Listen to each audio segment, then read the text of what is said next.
Herzlich willkommen zu unserem Gespräch mit Khaled Barakeh. Welcome, Khaled. I'm happy to have you here. Thank you.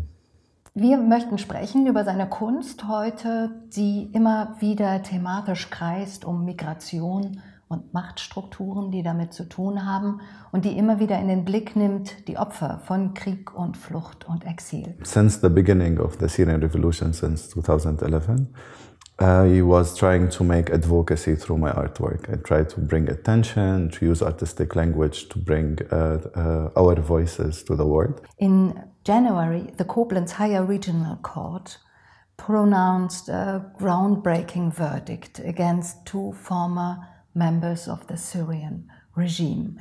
And one of them was sentenced to life imprisonment for crimes against humanity. And this is the world's first trial on state torture in Syria, a very historical moment. I felt nothing has changed. Like, we made the advocacy and we screamed and we cried and we died in front of cameras, and still the public opinion didn't affect the political decisions.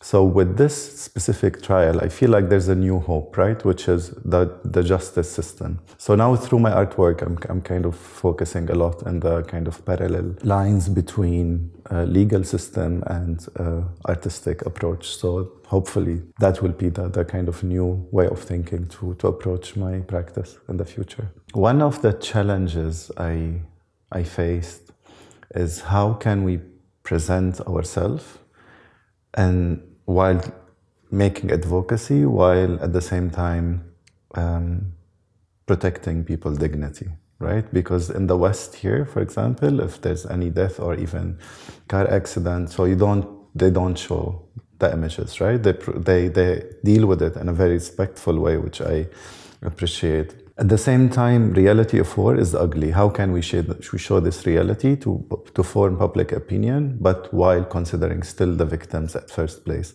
So the approach for me was to peel off the victim's picture of the photos, and that will allow people to focus on those who are still alive, first of all, who have the loss, and will allow these images to be circulated in the Western media or wherever, or in museums or galleries, because it doesn't have this immediate effect of bloody images. Because even our psychological system, I think, when we see such an images, we try to look but not look, right? Like, we try to avoid to look to protect ourselves as well from graphical images.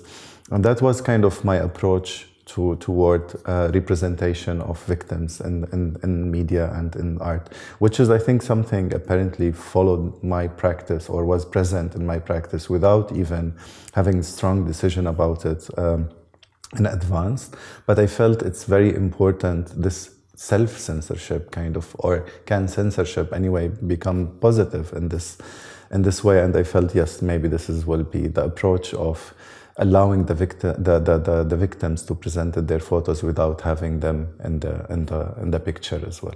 In 2013, Syria started disappearing from first pages in the media, right? So it's not an important news anymore. The death of tens of hundreds of people becomes kind of everyday news. So feelings, emotion get numbed, I think, by hearing the same news again and again. I was amazed all the time by demonstration and how brave people were.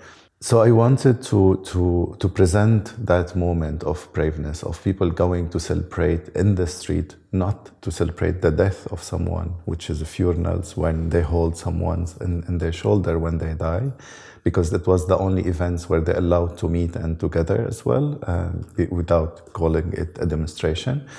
So I want to celebrate this bravery of doing this action, even there's a chance that they might get killed. And what they were doing, they were celebrating actually the freedom.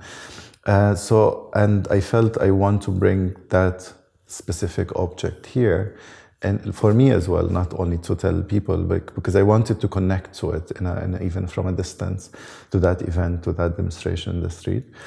I contacted someone from the Free Syrian Army. It took like long journey until they managed to smuggle the Naash, the open caskets. And they send it after 2-3 months. They smuggle it through to Jordan, and they send it to me to here. And they send me also a log of 135 people who were carried in this object. So for me, it was really emotional, right? Because I have it in my studio at the beginning. I didn't even dare to touch it. I was just looking at it all the time, considering its history. Then I tried to kind of reform it or retransform it to become something else, which is a throne, which is what people fighting for, their freedom and the power again to the people. And I wanted to use artistic language that is close to the Western mind in a way that they can relate to, because I think this is something I do a lot through my work. I understand the language here. I think I'm able to speak the artistic language that can communicate with the surrounding, which is what I want to do. I want to make advocacy for the specific matters, and try to balance kind of the emotional part that I feel towards it with its presentation as well.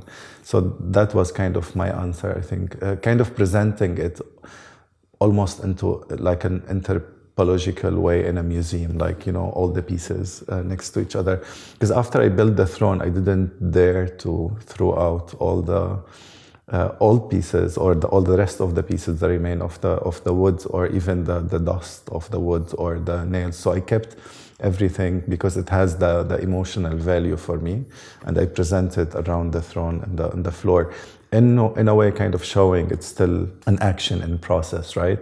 The throne is not standing. The power is through all the sacrifice and death of people is still, it's still long way to go, and it's still not there. So that's why I decided to show it leaning kind of in its back, in a hope that one day we'll give it as a gift to any next president will come, right? So they can, remember this power, where it comes from, when it's shifted, hopefully, to the people.